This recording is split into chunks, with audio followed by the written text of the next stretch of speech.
ভারতের সশস্ত্র বাহিনীকে কেন বাংলাদেশের উপর নজর রাখতে বলা হচ্ছে? তবে কি এখন বাংলাদেশ ও ভারতের মধ্যে যুদ্ধ হবে? কি মন্তব্য করেছেন ভারত সরকার? সঙ্গে আছি আমি, ফারিয়া নাজনী। সশস্ত্র বাহিনীকে যুদ্ধের জন্য প্রস্তুত থাকার নির্দেশ দিয়েছেন ভারতের প্রতিরক্ষা মন্ত্রী রাজনাথ সিং।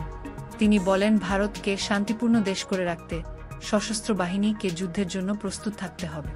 ভারতের উত্তরপ্রদেশের লখনউতে সশস্ত্র বাহিনীর জয়েন্ট কমান্ডার্স কনফারেন্স এর সভাপতির ভাষণে এই কথা বলেন প্রতিরক্ষা মন্ত্রী গত বৃহস্পতিবার। এই সময় তিনি রাশিয়া ইউক্রেন ও ইসরায়েল হামাস সংঘাত এবং বাংলাদেশের পরিস্থিতির কথা উল্লেখ করে বলেন, অপ্রত্যাশিত ঘটনা মোকাবেলায় দেশের সশস্ত্র বাহিনীকে প্রস্তুত থাকতে হবে। ভারতের প্রতিরক্ষা মন্ত্রীর এমন মন্তব্যে অবাক হয়েছেন বাংলাদেশের অন্তর্বর্তী সরকারের পররাষ্ট্র উপদেষ্টা। তার কথা সে যতটা না উদ্বিগ্ন তার থেকে বেশি অবাক যে তার এমন কথা বলার কারণ কি। তিনি আরও বলেন যে তিনি বিশ্বাস করেন ভারতের সাথে আমাদের যুদ্ধ হওয়ার কোনো সম্ভাবনা নেই।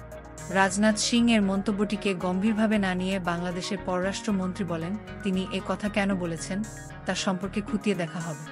বাংলাদেশের ছাত্র সমাজ এবং বহুপেশার মানুষের আন্দোলন ও আত্মত্যাগের ফলে সাবেক প্রধানমন্ত্রী শেখ হাসিনাকে দেশ ছেড়ে ভারতে আশ্রয় গ্রহণ করতে হয়।